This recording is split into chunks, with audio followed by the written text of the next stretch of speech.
Welcome back to Wave of Dalker, Go Birds, episode 7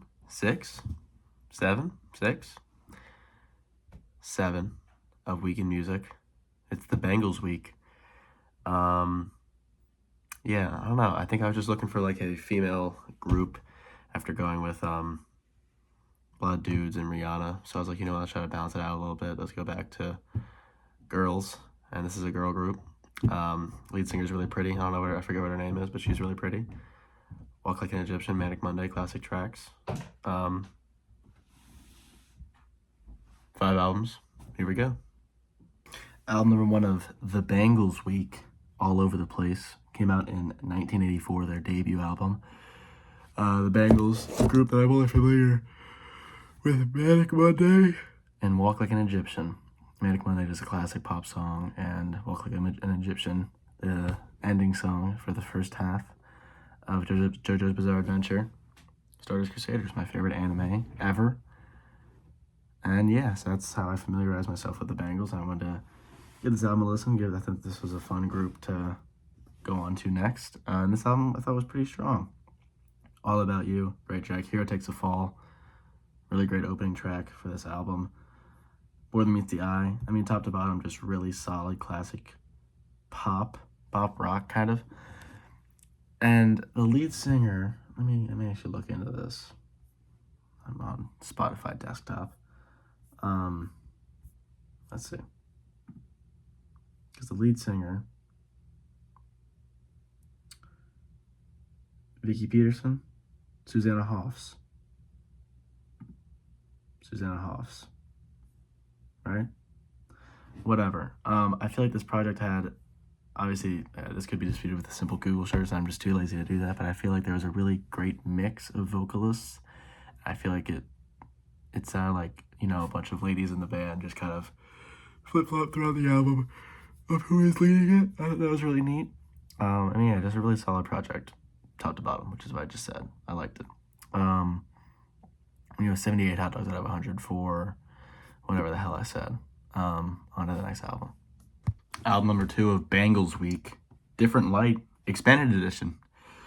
That was a weird face I just made. It came out in 1986. The tracks on here are the ones I'm familiar with.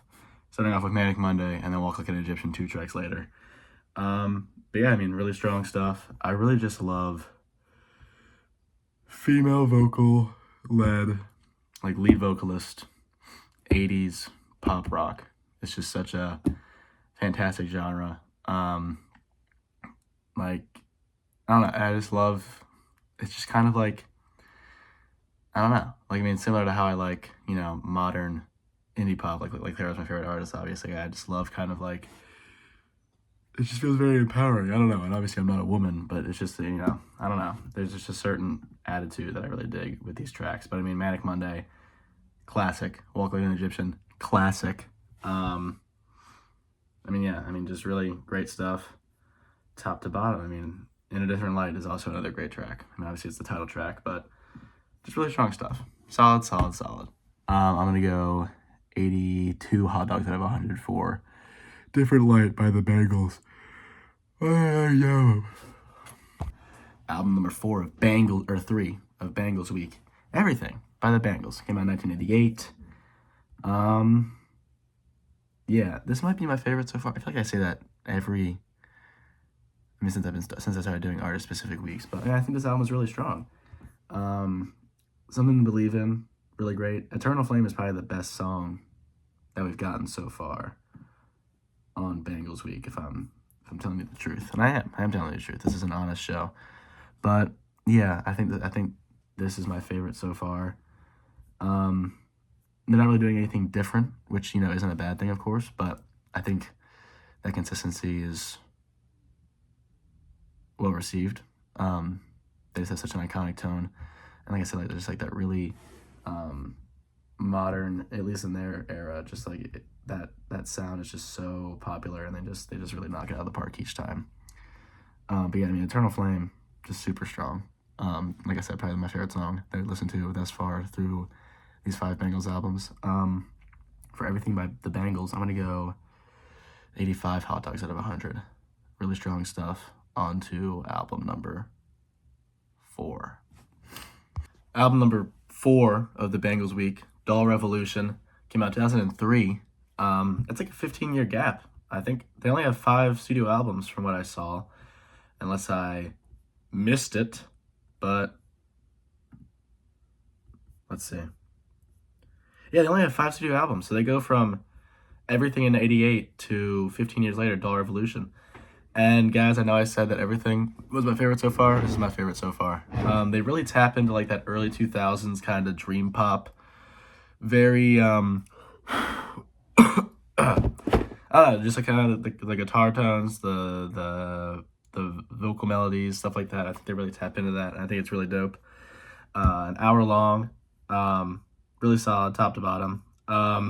Something that you said, Jeremy Wheatley mix is my favorite track on this album. That's what I'm gonna say whenever I ask somebody about it.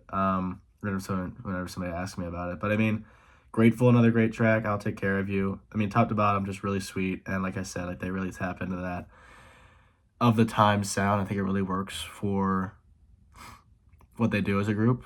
So for Doll Revolution by the Bangles, I'm gonna go 88 hot dogs out of 100. Solid stuff. The final album of Bangles week, Sweetheart of the Sun, came out in 2011. They're really gapping about with these tracks. I think this is the weakest one. I think they kind of escaped a sound that I'm fond of. Doll Revolution, I said, was my favorite just because it had that early 2000s dream pop kind of vibe to it, and I really dug that. But this one, you know, coming out in 2011, I think pop music is kind of at a renaissance. There we go. I was going to say like a something, but a renaissance is a good word for that. And I feel like they're kind of trying to align with that sound. I really don't think it works for them. Like, I think they hit their groove, obviously, with their first 3 projects. I sound like I'm like a Bangles elitist, whatever. But, and then Doll Revolution comes around and they kind of adapt to the times. And I feel like with Sweetheart of the Sun, they kind of try to go back to what they were originally doing. But it's a little too melodical, a little too stereotypically early 2010s pop, as opposed to pop rock back in like the 80s and 90s, which I really dug from them. But I mean, it was still solid. Like, I'm always going to like their songs just because I think they just have such a great sound. But in the broad scope of Bangles, to me, I think this is the weakest one. So I'm going to go 75 hot dogs out of 100 for Sweetheart of the Sun by the Bangles. Still really great. I really enjoyed my time listening to this group. But in terms of the other 4, this is the weakest. But on to the guy. Welcome back. Hope you guys enjoyed those 5 albums. Go Birds again. Yeah, leave a like, leave a comment. I'll see you guys in the next video. Peace out.